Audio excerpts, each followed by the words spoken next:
بسم الله الرحمن الرحيم نحمده ونصلي على رسوله الكريم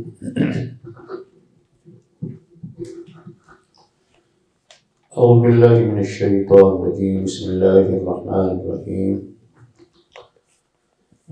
أم لهم شركاء شرعوا لهم من الدين ما لم يأذن به الله.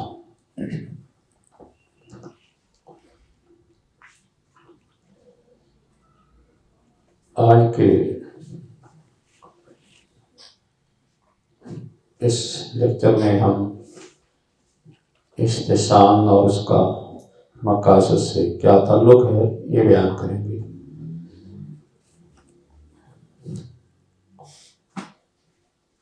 استحسان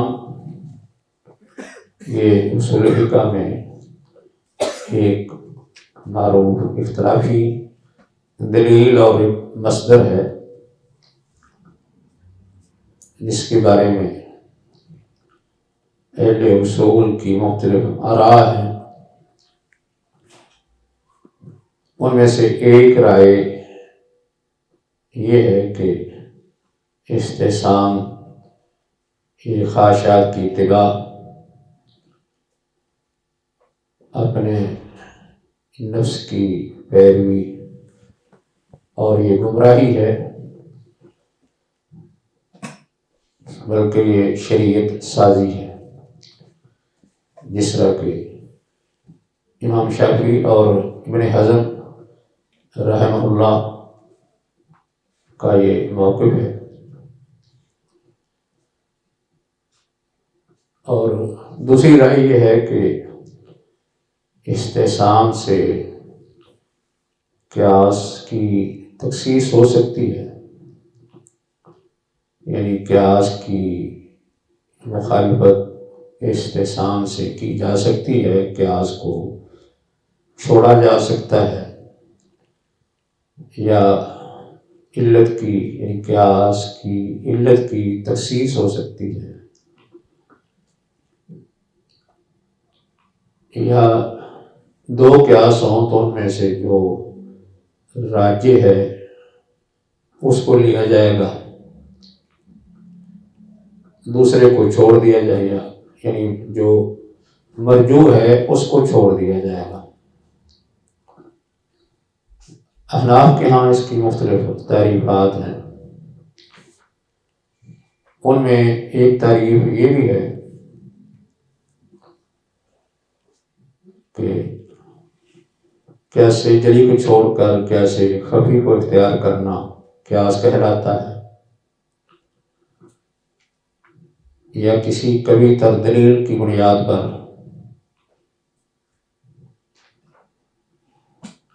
قیاس کی تخصیص کرنا یہ استحسان کہلاتا ہے۔ یا ایک تعریف اس طرح بھی ہے کہ کسی مسئلہ میں کوئی مجتہد وہ حکم نہ لگائے جو اس سے ملتے جلتے مسائل میں موجود ہو، اور اس کی وجہ کوئی کبھی دلیل یا کوئی کبھی پہلو،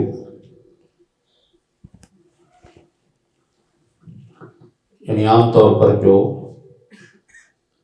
ایک پیش آنے والے مسئلہ سے ملتے جلتے مسائل ہیں، ان میں جو حکم موجود ہے وہ کسی خاص جزئی مسئلہ میں نہ لگایا جائے، اور اس کی وجہ کوئی کبھی دلیل یا کوئی کبھی پہلو ہو۔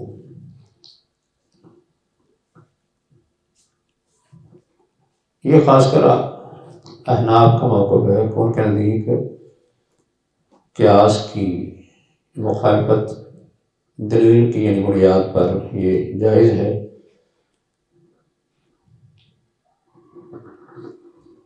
اور اس کی ایک طریقے کی گئی ہے کہ استحسان اصل میں صرف اپنی رائے سے، اپنی عقل سے، یعنی کسی چیز کو پسند کرنا یا کسی چیز کے بارے میں فیصلہ دینا یا حکم کہلانا، یہ مراد ہے۔ یعنی ایک مجتہد اپنی صرف عقل کی بنیاد پر کوئی فیصلہ کر لے، یا کوئی مجتہد جب کسی مسئلہ پر غور کرتا ہے تو اس کی اصل علت اور معنی تو دل میں سمجھ آ جاتا ہے، اس کے لیے منکشف ہو جاتا ہے، لیکن زبان سے اس کا اظہار نہیں کر سکتا۔ یہ بھی ایک تعریف ہے جس کو اہل علم نے رد کر دیا ہے، خاص کر امام غزالی نے ان تعریفوں کو رد کیا ہے کہ کوئی مجتہد اپنی عقل سے کوئی بات کہہ دے، کوئی فیصلہ کر دے تو یہ بھی باطل ہے، اس میں شرعی احکام کا نقض اور ان کا ابطال لازم آتا ہے۔ اور اس کی تعریف اگر یہ کی جائے کہ اس سے مراد کوئی ایسی بات ہے یا کوئی ایسا معنی ہے جو کسی مجتہد کے دل میں تو آ جائے لیکن زبان سے اس کا اظہار نہ کر سکے، تو پتہ کیسا چلے گا کہ یہ کوئی تحقیقی بات ہے یا کوئی صرف خیال اور وہم ہے جو دل میں آیا تھا، جس کا اظہار زبان سے ہو ہی نہیں سکتا۔ باقی جو ہے وہ یہ تعریف کہ جس طرح کے بعض مالکیوں نے کی ہے کہ کسی جزوی مسلک کی بنیاد پر قیاس کو چھوڑ دینا، یعنی جزوی مسلک کی بنیاد پر قیاس کو چھوڑ دینا، اس کی تخصیص کر لینا، یا دو دلیلوں میں سے کبھی دلیل کو لے لینا، یہ استحسان کہلاتا ہے۔ امام غزالی نے خاص کر یہ تعریف جو ابھی پہلے کی ہے کہ کوئی مجتہد کسی مسئلہ میں وہ حکم نہ لگائے جو اس سے ملتے جلتے مسائل میں حکم موجود ہو اور اس کی وجہ کوئی کبھی دلیل یا کوئی کبھی پہلو ہو۔ وہ کہتے ہیں کہ اگر تعریف یہ کی جائے تو پھر سے صرف یہ لفظی اختلاف رہ جاتا ہے، یعنی جو اس کے قائل ہیں اور وہ جو اس کے مخالف ہیں ان کے درمیان یہ صرف لفظی اختلاف رہ جاتا ہے۔ یہ سمجھیں کہ ایسے ہے جیسے عام جو شرعی دلائل ہیں، یعنی ان میں سے ایک دلیل کا نام استحسان رکھنا ہے بس، یعنی قرآن و سنت سے مسائل کو استنباط کرنے کے جو دلائل ہیں ان دلائل میں سے ایک کا نام استحسان رکھنا ہے بس، اس کے علاوہ کوئی اور فرق نظر نہیں آتا۔ کیونکہ جب بات یہ کی جائے نا کہ ایک مجتہد کسی ایک خاص مسئلہ میں، جزئی مسئلہ میں، یعنی وہ حکم نہ لگائے جو اس سے ملتے جلتے عام مسائل میں موجود ہے اور اس کی بنیاد کوئی خاص دلیل ہو، تو اس میں تو کوئی اختلاف کی گنجائش نہیں رہتی۔ اگر دلیل کی بنیاد پر کسی مسئلے کو خاص کر لیا جائے یا اس کے لیے کوئی خاص حکم لگا دیا جائے تو اس میں کوئی قباحت نظر نہیں آتی، اس لیے لفظی اختلاف رہ جاتا ہے۔ تو یہ دو موقف آپ کے سامنے آ گئے ہیں۔ استحسان کے بارے میں ایک موقف یہ تھا کہ یہ مردود ہے، اس کا کوئی اعتبار نہیں، یعنی اس پر کافی جو ہے وہ سخت تبصرے ہیں۔ امام شافعی رحمہ اللہ نے کیا ہے اور ابن حزم رحمہ اللہ کا بھی ہے کہ یہ خواہشات کی اتباع ہے اور اس یہ ایک یعنی گمراہی ہے، شریعت سازی ہے، اس طرح کے الفاظ ان سے ثابت ہیں۔ اور دوسرا یہ کہ جو لوگ کہتے ہیں دلیل کی بنیاد پر قیاس کو خاص کیا جا سکتا ہے، یعنی قیاس کے مخالف کوئی فتویٰ دیا جا سکتا ہے کسی کبھی تک پہلو کو ملحوظ رکھتے ہوئے یا کسی کبھی دلیل کی بنیاد پر۔ اور کچھ اہل علم وہ ہیں جو کبھی اس سے استدلال کرتے ہیں کبھی نہیں کرتے، یہ باقی اہل علم ہیں جن میں مالکیہ، حنابلہ ہیں اور شافعیہ میں سے خاص کر ایک کفال شاشی ہے 4 صدی ہجری کے اور اسی طرح 3 صدی ہجری کے آخر میں یہ پیدا ہوئے ہیں، اور 4 صدی تقریباً کوئی ربع گزرنے کے بعد ان کی وفات ہوئی ہے۔ تو یہ بھی کہتے ہیں کہ اگر یعنی استحسان سے مراد یہ ہو کسی دلیل کی بنیاد پر کسی ایک جزوی مسئلے پر کوئی خاص حکم لگا دیا جائے تو یہ اسی سے استدلال ہو سکتا ہے۔ زیادہ تر اس کی نسبت احناف کی طرف کی جاتی ہے، کیونکہ احناف نے باقاعدہ اس کا نام استحسان رکھا ہے۔ باقی اہل علم نے اس سے استدلال تو کیا ہے، اور متاخرین نے باقاعدہ اپنی کتابوں میں استحسان کا نام بھی ذکر کر دیا، لیکن ان کے نزدیک جو ہے وہ استحسان یہ یعنی جو شرعی دلائل ہے احکام کے استنباط کے لیے ان میں ایک دلیل ہی ہے، یعنی اس سے ہم استدلال کر سکتے ہیں۔ اگرچہ کچھ نے مستقل اس کو مصدر مان لیا اور کچھ نے مستقل مصدر نہیں مانا، کہتے ہیں کہ مستقل الگ ہم اس کو مصدر اس طرح نہیں مانیں گے کہ باقاعدہ ہم اس کو ایک مصدر کے مقام کر دیں یا ایک مصدر مستقل بنا دیں، اور اس میں یہ ہو کہ کوئی بھی شخص جو ہے وہ کسی دلیل کی بنیاد پر یعنی قیاس کو چھوڑ دے، یا جس وقت کوئی وہ مشکل مشقت تنگی سمجھے تو اس وقت وہ اپنی رائے سے اپنے اتحاد سے کوئی ایسا فتویٰ دے دے جو عام اصولوں سے ہٹ کر ہو یا قیاس کے وہ خلاف ہو، تو اس طرح جو ہے وہ استحسان سے لوگ نجائز فائدہ اٹھائیں گے۔ مفتی علماء بھی اور صوفیہ اور بلکہ ایسے لوگ جو دین کا علم نہیں رکھتے، ویسے وہ اہل عقل ہیں، یعنی ویسے سمجھدار ہیں، شریعت کا علم نہیں رکھتے، یہ لوگ بھی ایسا کر سکیں گے، یعنی وہ کہیں گے کہ ہم فلاں حکم میں یہ مسئلہ دیکھتے ہیں، یہ ہمیں فائدہ نظر آتا ہے، یہ اس سے تنگی اور مشکل دور ہوتی ہے۔ اس طرح پھر وہ بھی ہر باب میں مسائل عقل کریں گے اور اپنی نسبت شریعت کی طرف کرتے چلے جائیں گے۔ اس لیے اس کو مستقل مصدر تو ہم نہیں کہہ سکتے، بلکہ یہ جو ہے وہ دوسرے مصادر کے تحت ہی آئے گا، یعنی اللہ جو ہے وہ اس کا نام ایک مصدر کی حیثیت سے نہیں، بلکہ یہ ایک استنباط کا طریقہ ہے جو دوسرے جو دلائل ہیں ان کے تحت ہی آئے گا۔ مثال کے طور پر نص ہے یا اجماع ہے یا قیاس ہے، یا بعض نے اس کو ضرورت کے تحت بھی ذکر کیا ہے اور بعض نے مسلک کے تحت بھی، بلکہ اصولیوں نے استحسان کی جو اقسام ذکر کی ہیں ان میں باقاعدہ یہ تقسیم موجود ہے: استحسان بن نص اور استحسان بن اجماع اور استحسان بالضرورہ، استحسان بالعرف اور استحسان بالمصلحتی، یعنی باقاعدہ یہ نام ذکر کی ہے۔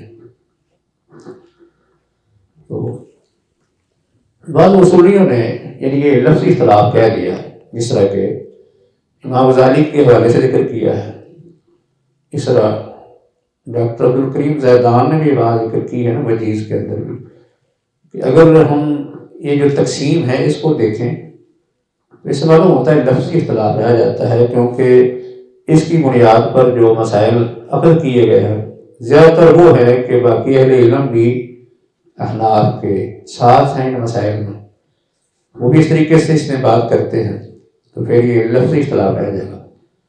اصل اختلاف اس وقت بڑھے گا کہ جب ہم استحسان کو اتنی اہمیت دیں، کیونکہ احناف نے اصل میں یہ طریقہ کار اختیار کیا ہے. وہ کہتے ہیں کہ اتحاد جو ہوتا ہے وہ ان مسائل میں ہوتا ہے جن میں واضح نصوص نہیں ہوتی. یعنی بات تو عام ہے لیکن انہوں نے ایک تقسیم کر کے استحسان کا دروازہ کھولا ہے. کہ اتحاد کب ہوتا ہے؟ جب کوئی مسئلہ ہمیں نص میں یا نص کی دلالتوں میں نص میں نہیں ملتا، واضح طریقے سے رہنمائی نہیں ہوتی، تو پھر ہم کیا کرتے ہیں؟ اتحاد کرتے ہیں. اتحاد کے لیے یہاں تو یہ دیکھا جاتا ہے کہ کسی مسئلے کا حل جو ہے وہ نصوص کی دلالتوں سے کیا جائے. ان نصوص کی دلالتوں سے اس کا کوئی نہ کوئی حل نکالا جائے. اگر نہیں نکلتا تو پھر جو مسئلہ نیا پیش آتا ہے اس کا حل کیسے کیا جاتا ہے؟ کہ شرعی احکام کے اندر جو پہلے یعنی مسائل موجود ہوتے ہیں نا، ہم دیکھتے ہیں کہ شریعت نے کچھ مسائل میں باقاعدہ احکام دیے ہیں، اور جو احکام شریعت دیے ہیں ان کی علتیں بھی موجود ہیں، علتیں منصوص ہیں یا کوئی شرعی دلالت کی وجہ سے ان کو متعین کیا گیا ہے.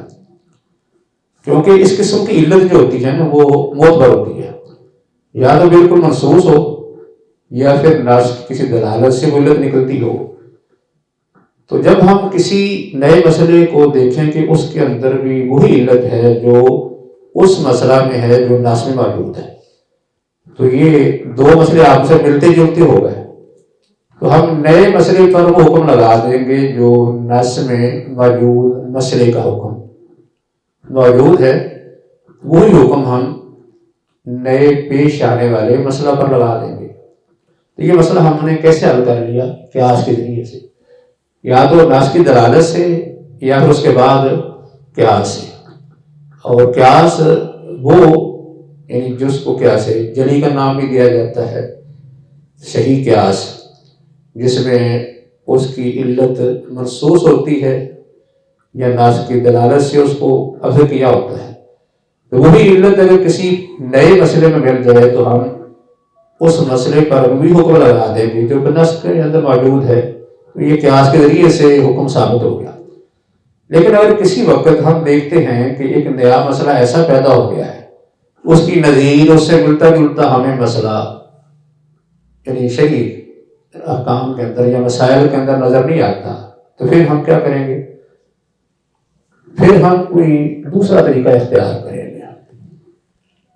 یعنی اس طریقے سے شریعت کے جو یعنی عمومی مقاصد ہیں یا شریعت کا سمجھ لیں جس کو مزاج کہتے ہیں، شریعت کا مزاج سامنے رکھتے ہوئے ہم کسی بھی مسئلے میں اس کے جواز یا عدم جواز کا حکم لگا دیں گے.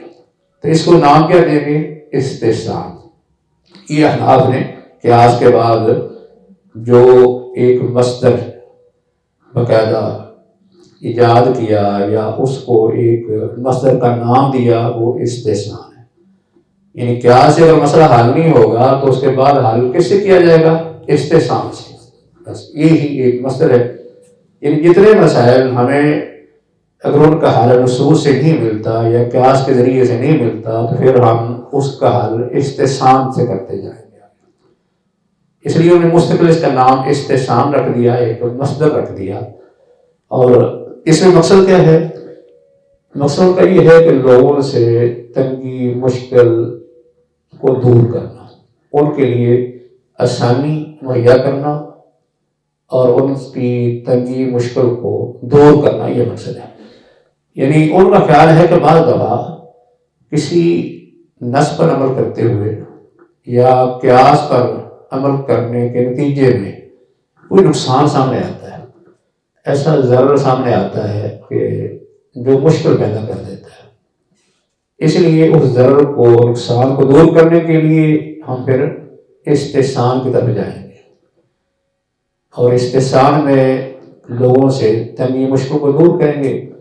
کیونکہ شریعت کا یہ ایک عمومی قاعدہ ہے ایک سمجھ ایک بہت بڑا مقصد ہے جس کا بیان ہم پہلے کر بھی چکے ہیں، وہ کیا ہے؟ یسر، اس کو یسر کہا گیا ہے۔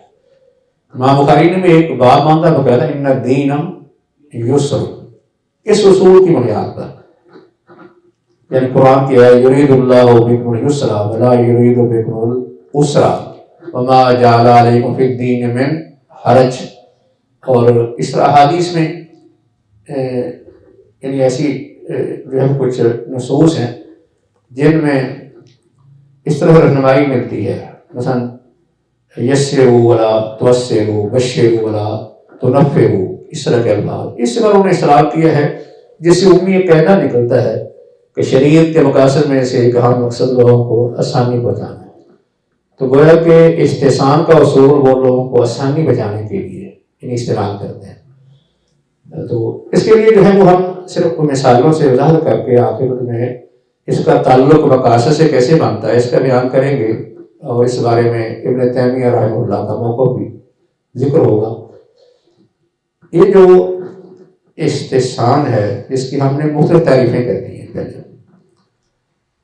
تو اس بنیاد پر یعنی خاص کر یہ دیکھا جائے نا کہ استحسان اصل نام ہے، یعنی ایک کلی قاعدے یا عمومی قاعدے کو چھوڑ کر کسی جزئی مسئلے میں کوئی اور حکم لگا دینا، یعنی ایسا حکم جزئی مسئلے میں لگا دینا جو عمومی قواعد کے خلاف ہو یا دوسرے الفاظ میں قیاس کے خلاف ہو، یعنی قیاس کے یا عمومی قاعدے کے خلاف کوئی جزئی مسئلے میں حکم لگا دینا، کس بنیاد پر؟ کسی دلیل کی بنیاد پر، خاص دلیل کی بنیاد پر حکم لگا دینا۔ تو کیونکہ یہ بات دلیل کی ہوئی نا، دلیل کہا یا کوئی خاص قوی تر پہلو کی بنیاد پر، تو دلیل کیونکہ کسی ایک چیز کا نام نہیں ہے، دلیل لفظ عام ہے، دلیل میں نص بھی ہے، دلیل میں اجماع بھی آتا ہے، دلیل میں ضرورت اور قیاس مسلط یہ چیزیں بھی دلائل میں ذکر کی جاتی ہیں۔ تو وہ مثالیں جو نص کی بنیاد پر استحسان کی دی جاتی ہیں، ان جس میں یہ ہوتا ہے کہ عام قواعد کو یا جس طرح کے معروف تعریف یہ ہے، یعنی اس میں قیاس کو بھی چھوڑ دیا جاتا ہے، جلی قیاس کو چھوڑ کر خفی کو اختیار کرنا، یا قیاس کو چھوڑ کر یعنی کوئی اور حکم لگا دینا، یعنی سمجھو قیاس کی مخالفت میں حکم لگا دینا کسی دلیل کی بنیاد پر۔ تو اس بنیاد پر جو تقسیم کی ہے اصولیوں نے، ان میں سے ایک استحسان بالنص ہے۔ استحسان بالنص میں ایک مثال یہ دی گئی ہے کہ معاملات کے اندر بیع سلم اس کی مثال ہے، یعنی بیع سلم جو ہے وہ اگر عام جو قواعد ہیں خرید و فروخت کے ان کو دیکھا جائے تو یہ بیع ناجائز ہونی چاہیے۔ بیع سلم میں یہ ہوتا ہے نا کہ جو چیز خریدی جاتی ہے وہ موجود نہیں ہوتی، اس کے پیسے ایڈوانس ادا کر دی جاتے ہیں، چیز بعد میں لینی ہوتی ہے۔ تو چیز جو موجود نہیں ہے اس پر بیع کی جائے تو یہ معدوم کی بیع ہوگی، تو معدوم کی بیع عام یعنی قواعد کے مطابق ناجائز ہے۔ اس لیے قیاس کا تقاضا یہی تھا کہ یہ بیع ناجائز ہوتی، لیکن نص نے اس کو جائز کر دیا۔ حدیث آتی ہے، آپ نے فرمایا کہ من اسلف فی شیء فلیسلف فی کیل معلوم وزن معلوم الی اجل معلوم۔ اس لیے نص کے ساتھ اس کا حکم جو ہے وہ خاص لگ گیا۔ عام طور پر حکم وہی ہوگا معاملات میں کہ جو چیز موجود نہیں ہے، معدوم ہے، اس کی بیع ناجائز ہے، لیکن بیع سلم میں یہ حکم نہیں ہوگا۔ عام قواعد کے لحاظ سے جو حکم اس طرح کے مسائل میں لگایا جاتا ہے اس سے ہٹ کر ایک حکم لگا دیا، لیکن دلیل کی بنیاد پر۔ ایسے جو ہے وہ اس کی مثال ایک یہ بھی اہل علم ذکر کرتے ہیں کہ روزہ جو ہے کھانے پینے سے ٹوٹتا ہے، جو بھی چیز آدمی یعنی اپنے جسم میں داخل کرے، میدے میں پہنچ جائے، اس کو تقویت دے، اس سے اڑ جاتا ہے. لیکن اگر بھول کر کھا پی لے تو نہیں تو ٹوٹتا. جبکہ بھول کر کھانے پینے والا بھی وہ چیز اپنے میدے میں بچا رہا ہے. یہ نس کی بنیاد پر یہ حکم خاص ہو گیا، یعنی اس سے روزہ نہیں ٹوٹے گا اس بنیاد پر. تو اس طرح جو ہے وہ ایک سے سمجھانے کے لیے ایک دو اس کی مثالیں میں ذکر کر رہا ہوں. یہ نس کے ساتھ استحسان کی بات ہے. لیکن جو لوگ استحسان کو باقاعدہ مصدر نہیں مانتے وہ کہتے ہیں کہ استحسان کہنے کی ضرورت ہی نہیں. ویسے بھی کہا جا سکتا ہے کہ یہ حکم نص سے ثابت ہے. مثلا بیع سلم کا جواز نص سے مل گیا. اسی طرح جو آدمی بھول کر کھا پی لے اس کا روزہ نہیں ٹوٹتا، یہ تو نص سے ثابت ہے. لیکن احناف نے ایک یعنی عام جو اصول ہے کیونکہ ان سے ہٹ کر یہ ایک حکم لگا ہے اور اس کی بنیاد نص ہے، اس لیے اس کہہ دیا کہ یہ استحسان میں نص ہے. استحسان اصل یہی ہے کہ جس وقت قیاس پر عمل کرتے ہوئے یا کسی نص پر عمل کرتے ہوئے عمومی یعنی جو ایک نصوص ہیں یا عمومی جو قاعدے ہیں شریعت کے ان پر عمل کرتے ہوئے کوئی مشکل پیش آ جاتی ہے تو اس مشکل کو دور کرنے کے لیے کوئی حکم ایسا لگا دینا جس سے مشکل دور ہو جائے یا کوئی منفعت حاصل ہو جائے اور اسی کوئی نہ کوئی دلیل کی بنیاد پر. یعنی کیونکہ اگر دلیل نہیں ہے نا تو پھر جیسے امام شافعی نے رد کیا ہے وہ استحسان باطل ہے. اس لیے بعض لوگوں نے یہ تطبیق دی، وہ کہتے ہیں کہ امام شافعی اور ابن حزم رحمہ اللہ وغیرہ نے جو استحسان کا رد کیا ہے اس سے مراد وہ استحسان ہے جو بغیر دلیل کے ہوتا ہے. یعنی کوئی شخص جو ہے وہ اپنی رائے سے بعض اپنی خواہش سے کوئی فتویٰ لگا دیتا ہے، کوئی فیصلہ کر دیتا ہے، کوئی حکم لگا دیتا ہے تو یہ استحسان باطل ہے. تو احناف بھی کہتے ہیں کہ ہمارے اہل علم نے استحسان کو ایک مستقل مصدر سمجھا ہے اور اس سے احکام مستنبط کیے ہیں. تو ان کی مراد کون سا استحسان ہے؟ وہ استحسان ہے جس کے پیچھے دلیل ہو، یعنی دلیل کی بنیاد پر کوئی استحسان کرے تو وہ مراد ہے، وہ تو باطل نہیں. اس استحسان سے تو سب استدلال کرتے ہیں اور سارے ہی فقہاء نے سوائے اہل ذہن وغیرہ کے، کیونکہ وہ تو قیاس کے بھی قائل نہیں. جو قیاس کا قائل نہیں وہ استحسان سے استدلال تو نہیں کرے گا. تو باقی اہل علم جن میں امام شافعی بھی ہے، ان کے بعد میں اتباع بھی ہیں، انہوں نے بھی استحسان کی بنیاد پر باقاعدہ جب کچھ احکام مستنبط کیے ہیں یا کچھ فتوے دیے. تو بنیاد ہے نص کی بنیاد پر تھا. ابھی مثلا اجماع میں لے آئے، اس کی اجماع کے ساتھ کچھ استحسان کی بنیاد پر جو فیصلے ہوئے ان میں ایک جو ہے وہ یہ بھی کہ جب دو آدمی آپس میں بیع کرتے ہیں، خرید و فروخت کرتے ہیں، خرید و فروخت کرتے وقت وہ ایک مدت معین کر لیتے ہیں، 3 دن تک ہمیں اختیار ہوگا. اس دوران اگر ان میں سے کسی کی موت واقع ہو جائے تو قیاس کا تقاضا یہ ہے کہ یہ بیع فسخ کر دی جائے، ختم ہو جائے. قیاس کا تقاضا یہ ہے کہ ابھی کیونکہ معاملہ حتمی نہیں ہوا تھا، انہوں نے اختیار رکھا ہوا تھا، تو اختیار کی مدت کے دوران ہی ان میں سے کسی ایک کی موت واقع ہوگی. اب سودا جو ہے یہ فسخ ہونا چاہیے قیاس کی روح سے، لیکن استحساناً ان کے ورثاء کو اختیار ہوگا. یعنی فوت ان دونوں میں سے جو فوت ہو گیا اس کے ورثاء کو اختیار ہوگا کہ اگر وہ سودا باقی رکھنا چاہیں تو رکھ سکتے ہیں. یہ نقصان سے بچانے کے لیے، یہ نقصان سے بچانے کے لیے جو ہے وہ ان کو یہ اجازت ہوگی کہ وہ سودا باقی رکھیں. یہ استحسان حکم دیا جائے گا. ویسے قیاس کا تقاضا یہ تھا کہ ان میں سے کسی ایک کی موت کے ساتھ وہ ختم ہو جائے. اس کی ایک مثال جو ہے وہ یہ بھی دی گئی ہے کہ حضرت عمر رضی اللہ تعالیٰ عنہ کے دور میں صحابہ کرام نے یہ فیصلہ کیا ہے. گویا کہ یہ صحابہ کرام کے یعنی اتفاق سے ہو گیا. وہ یہ کہ حضرت عمر کے سامنے ایک یہ مسئلہ پیش ہوا کہ ایک عورت فوت ہو گئی ہے، اس کے پیچھے اس کا خاوند ہے اور اس کی ماں ہے اور اس کے 2 سگے بھائی اور 2 اس کے اخیافی بھائی ہیں، یعنی ماں جائے بھائی، اب وراثت کیسے تقسیم ہوگی؟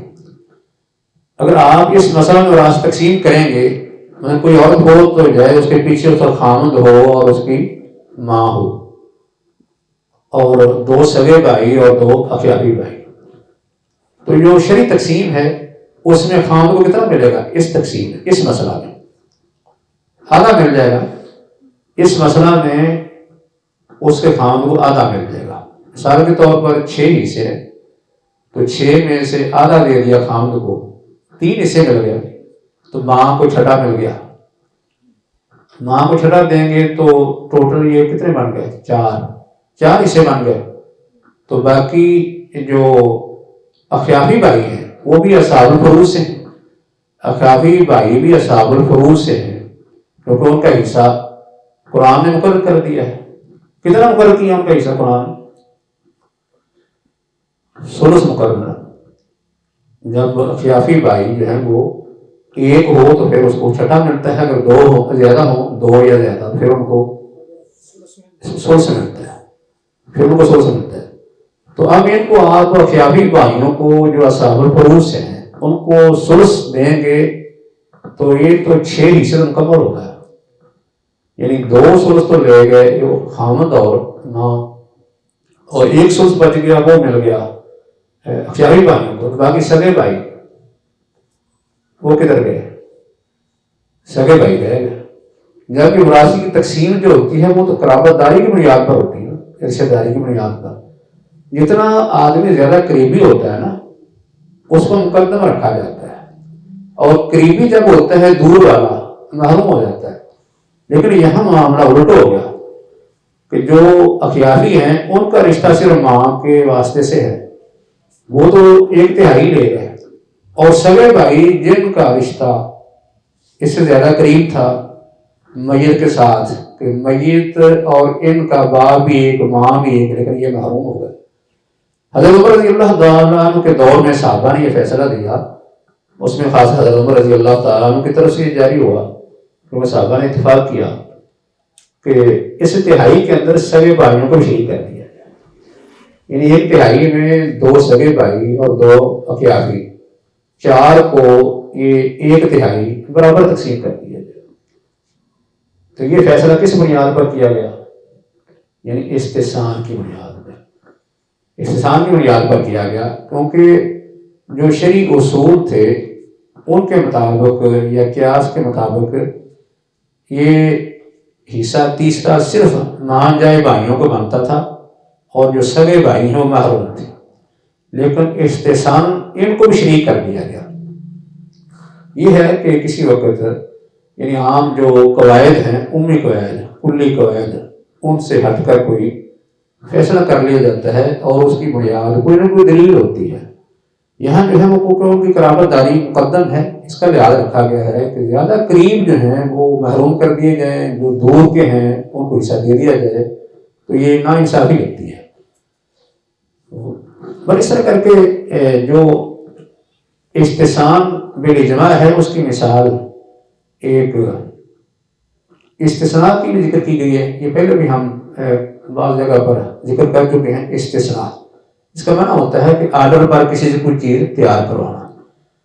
اب کوئی شخص جو ہے وہ کسی کو کسی چیز کے بنانے کا آرڈر دیتا ہے تو اسے قیمت عام طور پر ادا کر دی جاتی ہے یا کچھ ادا کر دی جاتی ہے، تو جس چیز کی قیمت ادا کرتا ہے وہ تو معدوم چیز ہے۔ اب معدوم کی بیع یا معدوم چیز کا معاہدہ نہیں ہونا چاہیے، لیکن عام طور پر کر لیا جاتا ہے، اہل علم اس سے روکتے نہیں۔ اس پر یعنی اہل علم کا اتفاق ہو گیا کہ یہ ایک ضرورت ہے، یعنی چیزیں بنوانا لوگوں سے ایک ضرورت ہے، یعنی اس وجہ سے اس پر اتفاق کر لیا۔ اس سے لوگوں کو تنگی سے نکالنا ہے۔ اگر اس طرح کا معاہدہ جو ہے اس کو جائز نہ رکھا جائے تو لوگ مشکل میں پڑ جائیں گے، تنگی پڑ جائیں گے، ان سے تنگی کو دور کرنے کے لیے اس کی اجازت دے دی گئی۔ تو ایک مثال اس کی یہ دی جاتی ہے، اگرچہ اس میں یہ ہے کہ جو استثناء ہوتا ہے اس میں عام طور پر آرڈر پر چیزیں آنکھیں بند کر کے تیار نہیں کروائی جاتی، جو آدمی کسی چیز کا آرڈر دیتا ہے وہ پہلے دیکھتا ہے کہ جو چیز تیار ہوتی ہے اس کی کیا شکل ہے، کیا کوالٹی ہے، کیا اس کا سائز ہے، یہ چیزیں پہلے متعین کی جاتی ہیں، اس کے سامنے ایک اس کا نقشہ ہوتا ہے تو پھر وہ دی جاتی ہیں۔ یعنی بات اس لیے کی ہے کہ بعض لوگ کیونکہ عمومی طور پر علم جو ہے ان چیزوں کہتے ہیں کہ یہ عام قواعد کے یا قیاس کے یہ خلاف ہے، لیکن یہ بات ابن تیمیہ نہیں مانتے۔ وہ کہتے ہیں کہ کوئی بھی جو ہے وہ شرعی حکم قیاس کے خلاف کوئی نہیں ہے۔ یہ ہم تھوڑی دیر بعد ذکر کریں گے اس کا۔ اسی طرح جو ہے وہ اجارہ والا مسئلہ بھی ہے، اجارہ کی بات بھی پہلے ہو چکی ہے۔ کہتے ہیں کہ اجارہ کا جو مادہ ہے نا یہ بھی ایک معدوم چیز پر ہوتا ہے کہ آدمی یعنی کرایہ دے رہا ہے لیکن جس سے اسے فائدہ اٹھانا ہے وہ چیز موجود نہیں، اسی لیے معدوم پر یہ مادہ ہو رہا ہے۔ تو یہ عام قواعد کی روح سے یہ ناجائز ہونا چاہیے، لیکن جب ہم دیکھتے ہیں کہ اس میں لوگ مشکل پڑ جاتے ہیں، تنگی میں پڑتے ہیں، اس لیے اہل علم نے اس میں اجازت دی ہے اجارہ کی کہ اجارہ یہ وعدہ کرنا جائز ہے، کیونکہ اس کی ضرورت پر ہم پہلے بات کر چکے ہیں کہ بہت سی چیزیں ایسی ہوتی ہیں کہ وہ اکثر لوگوں کے پاس نہیں ہوتی۔ تو ایک شخص جو ہے وہ دیکھتا ہے کہ میرے پاس چیز نہیں، اس نے فائدہ بھی اٹھانا ہے، دوسرے لوگ دینے کے لیے بھی تیار نہیں ہے، مفت میں تو کوئی نہیں دے گا، تو پھر کرائے سے اسے فائدہ اٹھانا۔ ویسے بھی یہ بھی ہم نے ذکر کیا تھا کہ یہ کوئی ایک سمجھنے کی ضرورت ہے، اس کے بغیر بھی چارہ نہیں، کیونکہ جو جس منفعت پر سودا کیا جا رہا ہے وہ منفعت موجود نہیں ہو سکتی، وہ تو آئندہ ہی ہونی ہے۔ آپ نے گاڑی کرائے پر لی ہے تو جب کرائے کی بات کر رہے ہیں اس وقت تو آپ نے سفر شروع نہیں کیا، تو وہ چیز جو ہے وہ معلوم کیسے ہو سکتی ہے؟ معلوم ہی ہوگی نا، آپ نے سفر بعد میں کرنا ہے، تو جو منفعت ابھی بعد میں وجود میں آنی ہے وہ پہلے وجود میں کیسے آ سکتی ہے؟ باقی جو ہے وہ ضرورت کے تحت بھی کہا گیا ہے کہ ضرورت بھی ہوتی ہے، یعنی استحسان بھی ضرورہ اس کو کہا گیا۔ اس طرح یہ کنواں وغیرہ بھی سکھائی ہے، یہ ایک ضرورت بن گئی، اس کے بغیر چارہ نہیں ہے۔ کنویں میں کوئی چیز گر جائے تو آپ اس کو کس طرح پاک کریں گے؟ اس میں یہی ہوتا ہے کہ حناف نے اس کے لیے مخصوص پانی نکالنا شرط، اتنا پانی نکالنا جائے تو پاک ہو جائے گا۔ قیاس کا تقاضا یہ لگتا ہے یہ پاک نہ ہو، کیونکہ جتنا پانی نکالتے جائیں گے پانی اور آتا جائے گا، جو اور آئے گا پہلے پانی کے ساتھ ملتا جائے گا تو وہ بھی ساتھ نجس ہوتا جائے گا۔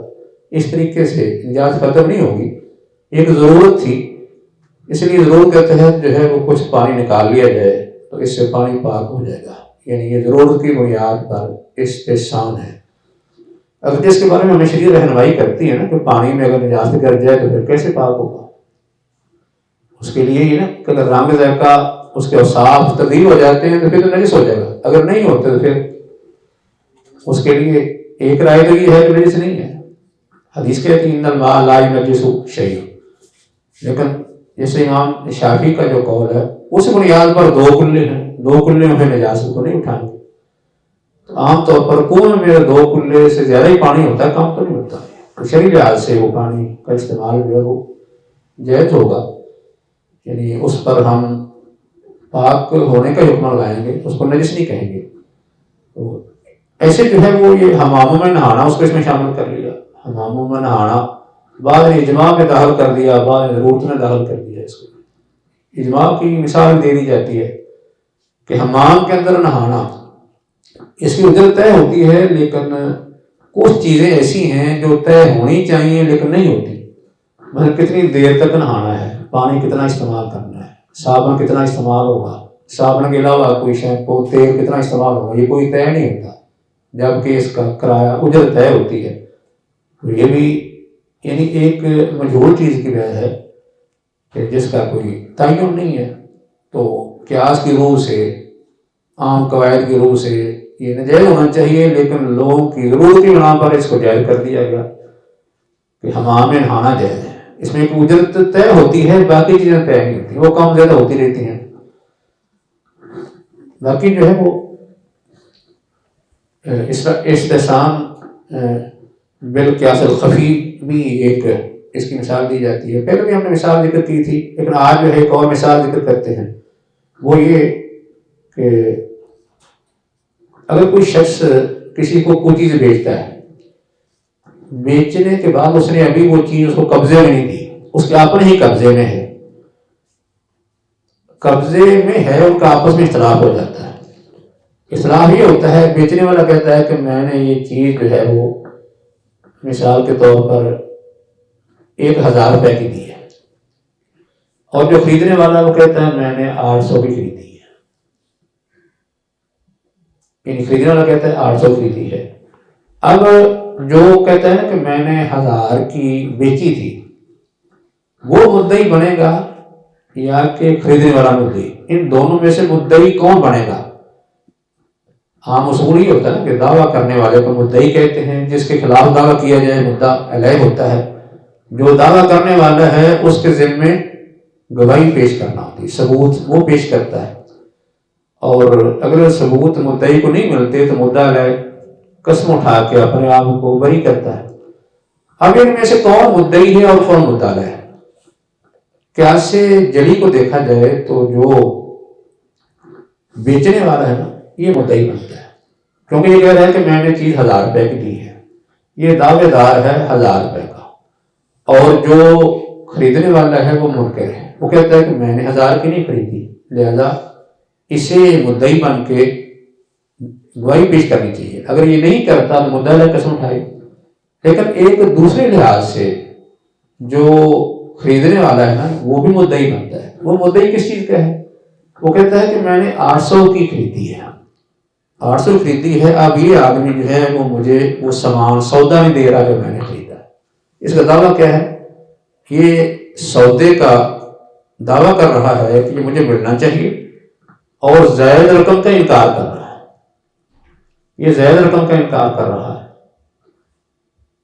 یعنی اپنے سودے کا دعویٰ اور زائد رقم کا انکار۔ اور جو بیچنے والا تھا وہ کیا کر رہا تھا؟ وہ یعنی زائد رقم کا دعویٰ کر رہا تھا اور سودا دینے سے انکار کر رہا تھا، سودا نہیں دے رہا تھا۔ اس طرح جو ہے ان میں سے ہر ایک مدعی بن گیا اور مدعا علیہ بھی بن گیا۔ اب جو ہے وہ قسم جو ہے وہ خریدنے والی کے بجائے بیچنے والی کے بجائے جو خریدنے والا ہے وہ اٹھا دے۔ اگر وہ قسم اٹھائے گا یا دونوں سے قسم لی جائے گی تو یہ کیا ہوگا؟ قیاس خفی ہوگا، یہ قیاس خفی پر عمل ہوگا۔ قیاس جلی کا تقاضا یہ تھا کہ جو خریدنے والا ہے وہی مدعی بنے، اور جو بیچنے والا ہے اگر قسم کی ضرورت پڑے تو صرف وہی قسم اٹھائے۔ لیکن اگر ہم جو خریدنے والا ہے اس کو مدعی بناتے ہیں تو پھر قسم خریدار پر بھی ہو سکتی ہے۔ خریدار قسم اٹھائے، وہ قسم اٹھا کے کہے کہ میں نے جو ہے وہ یہ مثلا 1000 کی واقعی، کیونکہ وہ 200 کا جو ہے وہ یعنی 200 کا دعوے دار ہے لیکن سامان دینے کا وہ منکر ہے، سامان دینے کا وہ منکر ہے، انکار کر رہا ہے۔ تو اس انکار کی بنیاد پر اسے قسم اٹھا کے جو ہے اپنی صفائی دینی چاہیے کہ واقعی میں نے سامان جو ہے اس کا میرے ابھی قبضے میں ہے، باقی میں نے اس کو 1000 روپے کی یہ چیز بیچی تھی یا سودا بیچا تھا۔ اس طرح یہ ہر ضرورت کی بنیاد پر استحسان اور اس طرح اجماع کی بنیاد پر، اور یہ ہم مثال جو دے رہے تھے یہ کس کی تھی؟ یہ قیاس کی۔ جیسے کہتے ہیں کہ یہ جو پرندے ہیں ان کا جھوٹ یہ پاک ہے یا کہ نجس ہے، ان کو ہم درندوں پر قیاس کریں یا نہ کریں، کیونکہ درندے جو ہیں وہ ان کا گوشت حرام ہے، تو وہ حرام ان کا گوشت حرام ہے، حرام کھاتے ہیں، گوشت حرام ہے تو ان کا لعاب بھی حرام، ان کا لعاب پانی میں پڑ جائے گا تو پانی نجس ہو گیا، جیسے کتا مثلا پانی میں منہ ڈال دیتے وہ نجس ہو گیا۔ اگر کوئی پرندہ پنجے والا پرندہ جو شکار کرتے ہیں کوا، چیل، بال، عقاب، شاہین وغیرہ، یہ اگر پانی میں چونچ ڈال دیں تو پانی نجس ہو جائے گا نہیں؟ یعنی ان دونوں کے بارے میں حدیث میں آتا ہے کہ ہر پنجے والا یعنی پرندوں میں سے اور کچلی والا درندوں میں سے یہ کیا ہے؟ حرام ہے۔ تو اب اس کا جو درندوں کا جھوٹ ہے نا وہ تو نجس ہے، پرندے کا نجس ہوگا یا نہیں ہوگا، اب اس پر قیاس کریں گے، یعنی قیاس سے جلی کا تقاضا یہ ہے کہ درندوں پر قیاس کر کے ان کے جھوٹے کو نجس کہا جائے، لیکن قیاس خفی کا تقاضا یہ ہے قیاس نہ کیا جائے، کیونکہ وہ اپنی زبان کو پانی میں لگاتے ہیں، ڈبوتے ہیں، تو ان سے لعاب نکلتا ہے، جو نجس ہے وہ پانی میں پڑ جائے گا، یا جس چیز کو منہ لگائیں گے وہ چیز نجس ہو جائے گی۔ لیکن پرندے جو ہوتے ہیں وہ چونچ ڈالتے ہیں تو چونچ میں لعاب نہیں ہوتا، یہ خشک ہوتی ہے، اس لیے چونچ اگر پڑ جائے گی تو پانی یا جس چیز میں چونچ ڈالیں گے وہ چیز نجس نہیں ہوگی، یہ قیاس خفی کا تقاضا ہے۔ باقی جو ہے اس کی مثال مسلط کی بھی دی جاتی ہے، استثناء بالمسلط کی، مسلط کی بنیاد پر یعنی تقریباً اکثر اہل علم نے کچھ فتوے دیے، فیصلے کیے ہیں۔ مثال کے طور پر عام طور پر یہ منع کیا گیا کہ ہم جو پھلدار خاص درخت ہیں ان کو نقصان نہ پہنچائیں، جانوروں کو نقصان نہ پہنچائیں، لیکن اگر کسی جگہ دشمن ان سے فائدہ اٹھاتا ہے، دشمن مسلمانوں کے خلاف فائدہ اٹھاتا ہے تو ان کو ضائع کیا جا سکتا ہے۔ یہ کس بنیاد پر؟ استحسان بالمسلط کی بنیاد پر ان کو ضائع کیا جائے تاکہ مسلمانوں کو نقصان نہ پہنچائے۔ ایسے مسلط کی بنیاد پر جب کسی حاکم کے ہاں اخراجات کم پڑ جائیں، فوج کے اخراجات پورے نہ ہو رہے ہوں، تو وہ ان لوگوں پر ٹیکس لگا سکتا ہے، یعنی زکوٰۃ و صدقات کے علاوہ ان سے ٹیکس لے کے ضرورتیں پوری ہو سکتی ہیں، خاص کر فوجی ضرورتیں، دفاع کی ضرورتیں جو پوری ہو سکتی ہیں۔ یہ مسلط کی بنیاد پر، مسلط کی مثالیں جو ہے علم نے ویسے کافی دی ہیں، تو یہ استحسان بالمسلط ہے۔ جیسے امام مالک نے یہ کہا ہے نا کہ فاضل موجود ہو تو مخزون کی بیعت جائز ہوگی، یعنی ایک افضل آدمی موجود ہے تو غیر افضل کی بیعت کرنا جائز ہے، کیونکہ فتنے کا ڈر ہے، اگر آپ نہیں کریں گے تو افراتفری فتنے پیدا ہوں گے، اس لیے مخزون کی بیعت کرنا یہ مسلط کی بنیاد پر ہے، لوگوں کو نقصان سے بچانے کے لیے ہے۔ تو اس طرح کی یعنی مسلط کے بعد میں کافی مثالیں دی گئی ہیں۔ تو باقی عرف بھی ہے کہ عرف کی بنیاد پر کوئی جو ہے وہ حکم دے دیا جائے، استحسان کے ذریعے سے حکم دے دیا جائے، یعنی استحسان سے استدلال کر کے، اس کو کہتے ہیں استحسان بالعرف، عرف کے ساتھ استحسان کرنا، کہ عام ایک قیاس یا عام قاعدے سے ہٹ کر کوئی حکم دے دینا، اس کی بنیاد عرف ہے۔ جیسا کہ اس کی مثالوں میں ایک مثال یہ بھی ذکر کی جاتی ہے کہ کوئی آدمی قسم اٹھا دیتا ہے کہ میں نے گوشت نہیں کھانا، اب وہ جب بھی گوشت کھائے گا وہ حانث ہو جائے گا، اس کے لیے قسم کا کفارہ ضروری ہو جائے گا، لیکن اگر مچھلی کھا لے تو حانث ہوگا یا کہ نہیں؟ اگر ہم گوشت کو دیکھیں نا تو مچھلی شامل ہے، تو مچھلی بھی کھائے گا تو حانث ہو جائے گا، اس کو قسم کا کفارہ دینا ہی پڑے گا، لیکن عرف کی بنیاد پر اس کو حانث شمار نہیں کریں گے، اس لیے کیونکہ جس وقت عرف میں گوشت کا لفظ بولا جاتا ہے تو اس میں مچھلی کا گوشت نہیں ہوتا، یہ لوگوں کی مراد نہیں ہوتی کہ اس میں مچھلی کا گوشت بھی ہے، اس لیے اس کا الگ ذکر کیا جاتا ہے کہ مچھلی کھانی، آپ نے یہ کیا کھانا ہے، کہتے ہیں گوشت کھانا ہے یا پھر مچھلی کھانی ہے، یعنی عرف میں مچھلی کو گوشت میں شامل نہیں کیا جاتا۔ تو یہ استحسان کی بنیاد پر کچھ اہل علم نے احکام دیے ہیں، احکام لگائے ہیں، کچھ یعنی فیصلے کیے، اور جس چیز کو دلیل بنایا ہے اسی نام سے یہ نام رکھ دیے، استحسان بالنص، استحسان یعنی اجماع، بالضرورہ، بالمسلط، اس طرح بالقیاس یا بالعرف، یہ مختلف نام رکھیے۔ تو پر مقصد یہ تھا کہ اس طرح کی دلیل اگر مل جائے، دلیل کی بنیاد پر جو ہے وہ حکم کوئی لگایا جا سکتا ہے، صرف بعض رائے اپنی خواہش سے نہیں، کیونکہ اس سے جو ہے وہ پھر شریعت سازی کا رستہ کھلتا ہے، جو حقیقت میں گمراہی ہے، جس طرح کہ اہل علم نے اس کو گمراہی قرار دیا ہے جب کوئی شخص دلیل کے بغیر کوئی حکم جاری کرتا ہے یا فتویٰ دیتا ہے۔ تو یہ جو استحسان کی بات ہے، اس کے بارے میں ابن تیمیہ رحمہ اللہ کا یہ موقف ہی ہے کیونکہ اس میں خاص کر یہ ذکر کیا جاتا ہے کہ استحسان کس کا ہوتا ہے؟ قیاس کو، یعنی قیاس کی مخالفت ہوتی ہے دلیل کی بنیاد پر، یا جو عام قواعد ہیں ان کو چھوڑ کر کسی خاص مسئلے میں حکم ایک الگ لگا دیا جاتا ہے کسی دلیل کی بنیاد پر۔ ابن تیمیہ رحمہ اللہ کا یہ موقف ہم نے پیچھے قیاس میں پڑھا تھا۔ وہ کہتے ہیں کہ جو صحیح قیاس ہے نا نص کے خلاف نہیں ہو سکتا، اور جو صحیح نص ہے وہ قیاس کے خلاف نہیں ہو سکتی۔ یعنی انہوں نے آپس میں ان کا تعلق اس طرح جوڑا ہے، کہتے ہیں کہ صحیح نص قیاس کے خلاف نہیں ہو سکتی اور صحیح قیاس یہ نص کے خلاف نہیں ہو سکتا۔ اس لیے ان کے نزدیک یہ جو قیاس ہے نا اپنی رائے سے ایک مجتہد کوئی فتویٰ دے، یہ تو ہے ہی باطل۔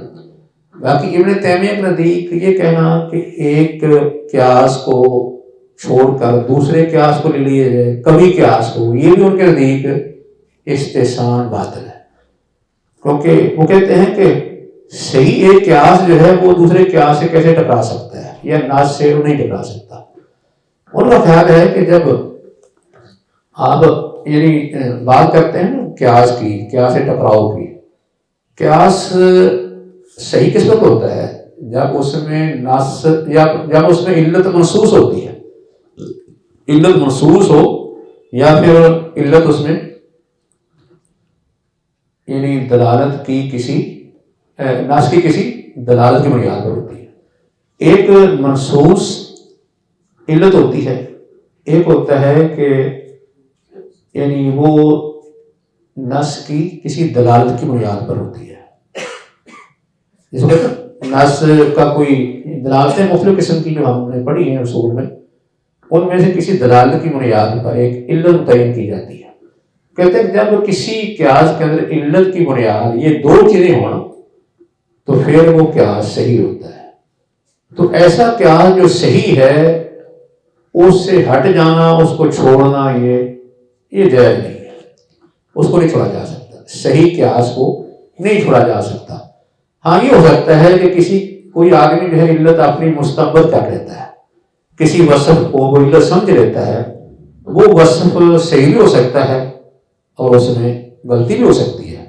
یعنی وہ سمجھتا ہے کہ فلاں وصف اس حکم کی ایک علت ہے، اس نے یہ علت مستنبط کی ہے نا، اس کی مستنبط کرتا ہے علت صحیح بھی ہو سکتی ہے کہ وہی علت ہو جو اس کے ذہن میں آئی، اور یہ بھی ہو سکتا ہے کہ کوئی اور علت، کوئی اور معنی، یہ بھی ممکن ہے۔ اس لیے جب کوئی شخص کہے گا کہ ہم جو دلیل کی بنیاد پر قیاس کی مخالفت کر رہے ہیں تو اس کی بات صحیح نہیں ہے، اس لیے کیونکہ صحیح قیاس کی مخالفت جائز نہیں ہے، اور جو صحیح استحسان ہے نا وہ قیاس سے صحیح کا مخالف بھی نہیں ہو سکتا۔ صحیح استحسان وہ صحیح قیاس کا مخالف نہیں ہو سکتا۔ اس میں کیا ہوگا؟ اس میں یہ ہوگا کہ وہ قیاس جو ہے وہ باطل ہوگا، یعنی جس قیاس کو چھوڑ کر کوئی فتویٰ دیا جا رہا ہے یا یہ کہا جا رہا ہے کہ یہ ہم دلیل کی بنیاد پر قیاس کی مخالفت کر رہے ہیں، تو وہ حقیقت میں قیاس باطل ہے۔ یا پھر یہ ہے کہ وہ حکم جو اس پر لگایا جا رہا ہے وہ کتاب و سنت میں نہیں ہے، یعنی نئے پیش آنے والے مسئلہ میں جو حکم لگایا جا رہا ہے وہ کتاب و سنت میں وہ حکم نہیں ہے، وہ یعنی وہ قیاس باطل ہے، یا پھر وہ حکم کتاب و سنت میں موجود نہیں ہے۔ یعنی ان کے اس نظریے کا خلاصہ کیا ہے؟ وہ کہتے ہیں کہ جب کوئی آدمی کہتا ہے نا کہ یہ ایک مسئلہ میں ایک حکم لگایا ہے جو قیاس کے مخالف ہے، تو حقیقت میں قیاس کا مخالف نہیں ہوگا، اس میں یہ ہوگا کہ کیونکہ قیاس کی مخالفت کس بنیاد پر ہے؟ اس بنیاد پر ہے کہ اس کے لیے کوئی نص خاص ہے۔ جب اس کے لیے نص الگ آ گئی تو پھر تو یہ دو مسئلے ویسے الگ ہو گئے، دو مسئلے الگ الگ ہو گئے، کیونکہ قیاس کو چھوڑنا کس بنیاد پر ہے؟ دلیل کی بنیاد پر، خاص دلیل کی بنیاد پر۔ جب کوئی شخص قیاس کو خاص دلیل کی بنیاد پر چھوڑ رہا ہے پھر اس کا مطلب یہ ہے کہ قیاس سے جو حکم ثابت ہو رہا ہے وہ اپنی جگہ پر صحیح ہے، اور اس نے خاص دلیل کی بنیاد پر کسی خاص مسئلے پر جو ایک الگ حکم لگا دیا ہے، یہ ناس کی بنیاد پر اپنی جگہ پر صحیح ہے، ان میں آپ میں کوئی ٹکراؤ نہیں ہے، کوئی ٹکراؤ نہیں ہے۔ مثال کے طور پر جیسے دو حدیثیں آ جائیں، دو حدیثوں میں بعض دفعہ لوگ کہتے ہیں ٹکراؤ آ گیا، لیکن وہ لوگ جو سمجھتے ہیں کہ ٹکراؤ نہیں ہے، صحیح نصوص میں آپ میں ٹکراؤ نہیں، وہ کیا کرتے ہیں؟ وہ کہتے ہیں کہ یہ حدیث جو ہے یہ اپنی جگہ پر صحیح ہے، اس پر عمل جو ہے وہ اس حالت میں ہوگا، اور یہ حدیث اپنی جگہ پر صحیح ہے، اس پر عمل فلاں حالت میں ہوگا۔ یعنی جب دو قسم کی حالتیں مختلف ہو جائیں گی، دونوں حدیثیں الگ الگ قابل عمل ہیں، کوئی ایک حدیث دوسرے سے کوئی ٹکراؤ نہیں پیدا کر رہی، اس کے متناقض نہیں ہے۔ اس لیے کہتے ہیں کہ اگر خاص دلیل کی بنیاد پر کوئی شخص کہتا ہے کہ اس نے قیاس کی مخالفت کر کے حکم دیا ہے، یہ بات صحیح ہے، کیونکہ خاص دلیل کی بنیاد پر اس کا حکم الگ ہو گیا، قیاس کا الگ اپنی جگہ پر موجود ہے۔ تو یا پھر یہ ہے کہ جو قیاس کے اندر علت موجود ہے وہ اس کے اندر موجود نہیں جس پر اس نے حکم لگایا ہے۔ یہ بات سمجھی۔ دوسری بات یہ ہے کہ وہ سمجھتا ہے نا کہ میں نے اس قیاس کے اندر ایک علت تھی، وہی علت اس میں پائی جاتی ہے، لیکن میں نے اس پر حکم اس کے خلاف لگا دیا ہے کسی خاص دلیل بنیاد میں۔ وہ کہتے ہیں یہ بات صحیح۔ حقیقت یہ ہے اس نے سمجھا ہے کہ اس کی علت اس میں موجود ہے، لیکن حقیقت میں وہ علت موجود نہیں ہے۔ جس قیاس کی مخالفت کر رہا ہے اس قیاس میں جو علت ہے وہ اس مسئلہ میں نہیں ہے جو استحسان کی وجہ سے وہ جس میں فیصلہ کر رہا ہے۔ استحسان کی بنیاد پر جس مسئلہ میں حکم لگا رہا ہے اس کے اندر وہ علت موجود نہیں ہے جو اس مسئلہ میں ہے جو قیاس سے ثابت ہے۔ یعنی علت کا فرق ہے، ان کے نزدیک حکم کب تبدیل ہوگا؟ یہ کوئی آدمی اگر یہ کہے کہ میں نے اس مسئلہ میں ایسا ایک حکم لگایا ہے جو قیاس کے خلاف ہے، تو حقیقت میں وہ قیاس کے خلاف نہیں ہوگا، اس لیے کہ اس نے سمجھ لیا کہ دونوں کی علت ایک ہے، علت ایک ہونے کے باوجود میں نے اس کا حکم مختلف لگا دیا ہے دلیل کی بنیاد پر، جبکہ حقیقت ایسی نہیں ہے، بلکہ وہ حکم جو پہلے قیاس سے ثابت ہے، یعنی صحیح قیاس میں جو علت موجود ہے وہ علت یہاں نہیں ہے، کیونکہ استحسان اپنی جگہ دلیل خاص پر قائم ہے اور قیاس وہ اپنی جگہ اپنی علت کی بنیاد پر قائم ہے۔ دونوں الگ الگ ہیں۔ جب دونوں وہ الگ الگ ہیں، دونوں میں ایک علت نہیں ہے، تو پھر کیسے کہا جا سکتا ہے قیاس کی مخالفت ہو؟ قیاس کی مخالفت نہیں ہے، اس لیے کیونکہ ان کا یہ دعویٰ ہے کہ صحیح جو قیاس ہے اس کی بنیاد کیا ہوتی ہے؟ علت منصوصہ یا پھر علت مدلولہ، یعنی مطلب کہ جس پر کوئی نص دلالت کرتی ہے۔ باقی ہوتی ہیں علت مستنبطہ، کہ مثلا ایک عالم کہتا ہے کہ فلاں حکم کی یہ علت ہے، دوسرا کہتا ہے یہ علت ہے، یہ معنی ہے، یہ معنی ہے، اس میں اختلاف ہو سکتا ہے، یہ اس کی اپنی رائے ہے۔ تو جب وہ یہ کہے گا نا کہ یہ جو حکم میں نے خاص مسئلہ میں لگایا ہے یہ قیاس کے فلاں یعنی قیاس کے خلاف ہے، تو حقیقت میں جس علت کی وجہ سے اس نے دونوں کو ایک قرار دیا تھا وہ بات ہی غلط ہے۔ اس نے قیاس میں جس علت کو علت سمجھا، حقیقت میں علت نہیں تھی، اس نے علت کے استنباط میں غلطی کی ہے، علت کوئی اور تھی، علت کے استنباط میں غلطی کر گیا، اس نے اس کو علت سمجھ لیا اور وہی علت اسے نئے مسئلے میں سمجھ کی اور کہا کہ اس مسئلہ میں اس قیاس کی مخالفت میں یہ حکم جاری کر رہا ہوں کسی دلیل کی بنیاد پر، حالانکہ ایسا نہیں ہے، کیونکہ جس کو اس نے قیاس کے مسئلہ میں علت سمجھا وہ علت اس کی اپنی مستنبط کرتا تھی، حقیقت میں نہیں تھی، کوئی اور بھی ہو سکتی ہے۔ اور باقی یہ ہے کہ مطلب یہ ہے کہ یا تو ایک دلیل خاص کی بنیاد پر، یعنی استحسان میں ایک مخصوص دلیل کی بنیاد پر ایک مسئلہ میں الگ حکم لگ گیا، باقی قیاس سے جو حکم ثابت ہے وہ اپنی جگہ پر قائم ہے، وہ ٹوٹا نہیں ہے، وہ اپنی جگہ پر قائم ہے، یہ اپنی جگہ پر قائم ہے۔ جیسے مثال کے طور پر اب بہت سی بیوع ہیں کاروبار، ان میں ایک علت کی بنیاد غرر، دھوکہ، سود کی بنیاد پر منع کر دیا گیا، تو اب ایک مسئلہ میں اس کا جواز اگر مل جائے تو کیا ہم کہیں گے کہ ہم نے قیاس کی مخالفت کر دی؟ یہ نہیں کہیں گے. مثلا غرض کی ویڈیو، سود کی ویڈیو، مثلا سود کی ویڈیو ہے نا، ان کی شکلیں ساری جو ہیں وہ مختلف ناموں سے ان ویڈیو کو منع کر دیا. اور ان کی اصل علت کیا ہے ان کے اندر؟ ان میں مثلا سود ہے، وجہ اسے سود پائی گئی. تو اب ایک دوسرے مسئلے میں شریعت نے ہمیں اجازت دے دی. اس کا مطلب یہ نہیں ہے کہ ہم نے قیاس کی مخالفت کر دی، بلکہ اس کے لیے الگ ہمیں نص مل گئی ہے. اس کے لیے وہ قیاس والا حکم جو اپنی جگہ پر ہی قائم رہے گا. ہم باقی معاملات کے اندر اسی علت کی بنیاد پر اور مسائل میں ہم ممانعت کا حکم لگاتے رہیں گے. لیکن جس مسئلے کو دلیل کی بنیاد پر خاص کر لیا گیا، ہم اس کو خاص الگ سمجھیں گے. ان کا آپس میں ٹکراؤ پیدا نہیں کریں گے. یا پھر جیسے پہلے بات کی ہے کہ دونوں کی علت ایک نہیں ہوگی، اس کی اپنی علت ہے، اس کی اپنی علت ہے، لیکن اس نے اس کو ایک سمجھ لیا ہے. اس لیے اس نے کہا کہ دونوں ایک تھیں، لہذا میں اس مسئلہ میں دلیل کی بنیاد پر الگ حکم دے کے قیاس کی مخالفت کر رہا ہوں.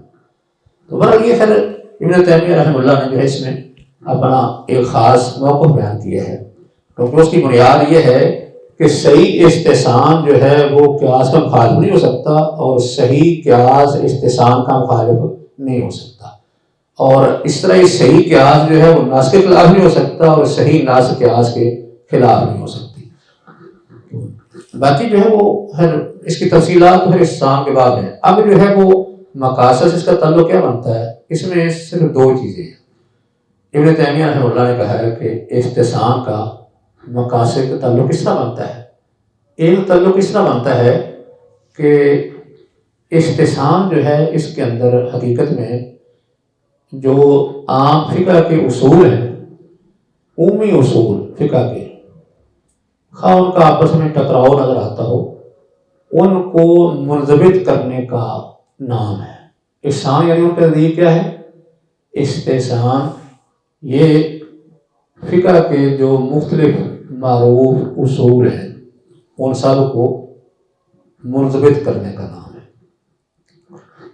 ان کو منضبط کیا جاتا ہے. گویا کہ اس اصول کے تحت شریعت کے جو اصول ہیں یا شریعت کے مقاصد ہیں ان کو باقاعدہ متوازن منضبط بنا دیا جاتا ہے، اس طرح کہ آپس میں ان کا کوئی ٹکراؤ نہ رہے. یہ مقصد ہے اس کا، یعنی استحسان. لیکن اس سے مراد احسان عام نہیں ہے جو لوگوں نے مراد لیا ہے، جس میں انسان جو ہے وہ اپنی رائے میں آزاد ہو جائے، جیسے چاہے کہے، جو چیز پسند ہو وہ اختیار کرے، جو پسند نہیں وہ چھوڑ دے. لوگوں سے تنگی دور کرنے کے نام سے فتوے وہ اپنے پاس سے جاری کرتا رہے، نصوص کی مخالفت کرتا رہے، کیونکہ کسی بھی اصطلاح کے نام سے شرعی نصوص سے ٹکراؤ یہ قطعی طور پر جائز نہیں ہے. نصوص سے ٹکراؤ کیسے جائز ہوگا؟ ابن تیمیہ رحمہ اللہ نے کہا ہے کہ صحیح قیاس سے ٹکراؤ نہیں ہوتا. آپ صحیح قیاس سے ٹکراؤ پیدا نہیں کر سکتے، اور صحیح جو قیاس ہے اس کو کبھی بھی چھوڑا نہیں جا سکتا.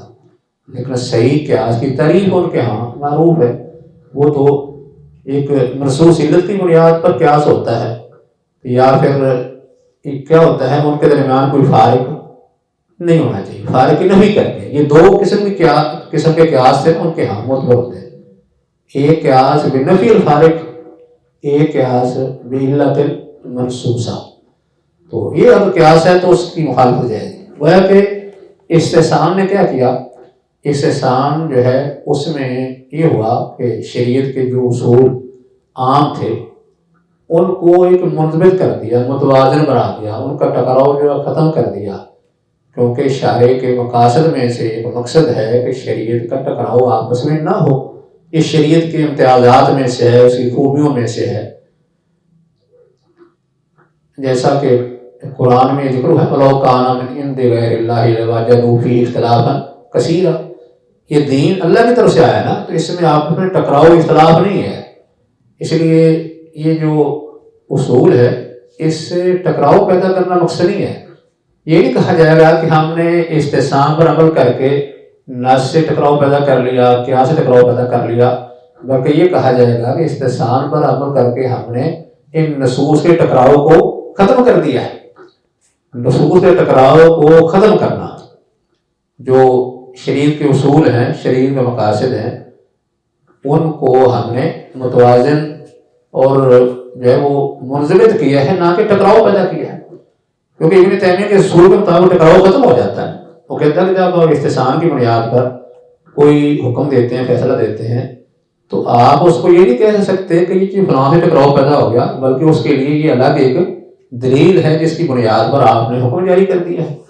یہ ایک مسئلہ الگ تھا، دوسرا مسئلہ الگ تھا، دونوں آپس میں ایک دوسرے کے ساتھ ملتے جلتے نہیں ہیں، یہ متماثل نہیں ہے کہ آپ نے ایک کے بارے میں الگ حکم دے کے دوسرے کی مخالفت کر دی ہے، بلکہ آپ نے تو استحسان پر عمل کر کے ثابت کر دیا ہے کہ شریعت کے احکام یا مسائل کے اندر آپ میں کوئی ٹکراؤ نہیں ہے۔ ایک مسئلہ اگر قیاس سے حل ہو گیا ہے، دوسرا کسی اور دلیل کی وجہ سے حل ہو گیا ہے، تو اس سے ٹکراؤ ختم ہو جائے گا، نہ کہ ٹکراؤ پیدا ہوگا۔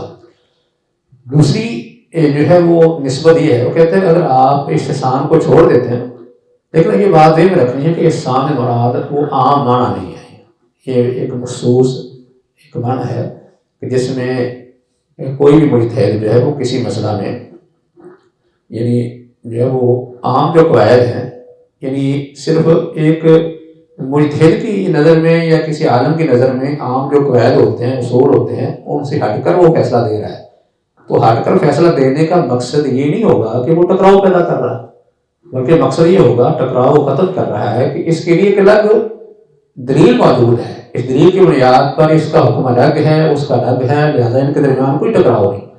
دوسرا یہ ہے کہ یہ مسائل جو ہیں وہ الگ کیوں دیے جاتے ہیں، ان میں اصل مقصد جو ہے لوگوں سے تنگی مشکل کو دور کرنا، یعنی ان کو مشکلات سے نکالنا، ان کے لیے جو ہے وہ ان کی مسالے کا اہتمام کرنا، مسالے کو وجود میں لانا، ان کی حفاظت کرنا اور نقصانات ان سے دور کرنا، ان کے لیے سہولت آسانی پیدا کرنا، یہ مقصد ہے۔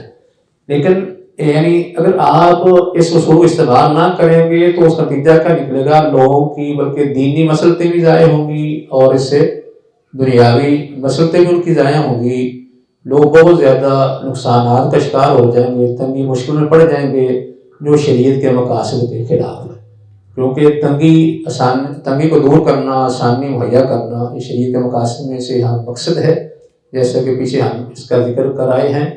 خاص کر حاجیات کی باس میں، حاجیات کی باس کا عنوان کیا ہوتا ہے؟ یہی ہوتا ہے کہ لوگوں سے تنگی کو دور کرنا۔ ان میں عبادات کے اندر شریعت نے خود تنگیاں دور کر دی ہیں، عبادت کے اندر جہاں جہاں کوئی مشکل ہے وہاں آسانی پیدا کر دی، رخصت دے دی، باقی معاملات کے اندر بھی ایسی ہے، سہولتیں دے دی۔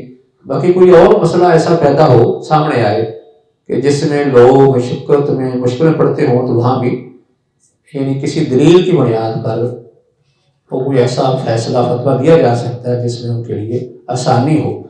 لیکن یہ جو آسانی ان کو مہیا کرنا استحسان کے ذریعے، یہ دلیل کے ساتھ ہوگا، دلیل کے بغیر نہیں، دلیل کی بنیاد پر ہوگا، اور دلیل بھی ایسی جس میں شریعت کے نصوص، شریعت کے مقاصد سے کوئی ٹکراؤ پیدا نہیں ہوتا۔ کیونکہ بات ہم پہلے پڑھ چکے ہیں کہ ابن تیمیہ رحمہ اللہ فرماتے تھے کیا صحیح وہ ہوتا ہے جو شریعت کے مقاصد کے تابع ہوتا ہے، اسی طرح صحیح قیاس جب شریعت کے مقاصد کے تابع ہے تو اس کی مخالفت، اس سے عدول یہ جائز نہیں ہوگا۔ تو استحسان کی بنیاد پر اگر کوئی آدمی کسی سے تنگی کو دور کرتا ہے یا اس کو فائدہ پہنچانے کی کوشش کرتا ہے تو وہ کسی دلیل کی بنیاد پر ہوگا، صرف اپنی خواہش کی بنیاد پر نہیں۔ باقی دلیل جو ہے وہ کتاب و سنت ہے، اور اس کے بعد پھر کتاب و سنت کی نصوص پر محمول کرنا، جیسے امام شافعی کہتے ہیں کہ مسائل دو طرح لیے جاتے ہیں، یا تو کتاب و سنت سے لیے جاتے ہیں یا کتاب و سنت کی نصوص پر محمول کر کے۔ محمول کر کے کیا ہوتا ہے، یعنی آنے والے جو مسائل ہیں نئے، ان کو ہم انہی سے ہی اخذ کریں گے، قیاس کے ذریعے سے کریں گے یا قیاس کے علاوہ کسی دوسری دلیل کی بنیاد پر، کسی دوسرے ذریعے سے، لیکن اصل ان کا مصدر منبع جو ہے وہ کتاب و سنت ہی ہو، ان سے لیا جائے گا۔ اس لیے یعنی اس میں استحسان کا تعلق جو ہے وہ دوسرے پہلو سے مقاصد کیسے بنا کہ استحسان پر عمل کرنے کا مقصد جو ہے وہ یعنی استحسان بالدلیل مراد ہے، مقصد لوگوں کو آسانی پہنچانا، ان کی تنگی مشکل جو ہے وہ دور کرنا، ان دو پہلوؤں کے لحاظ سے استحسان کا تعلق جو ہے مقاصد سے بنتا ہے۔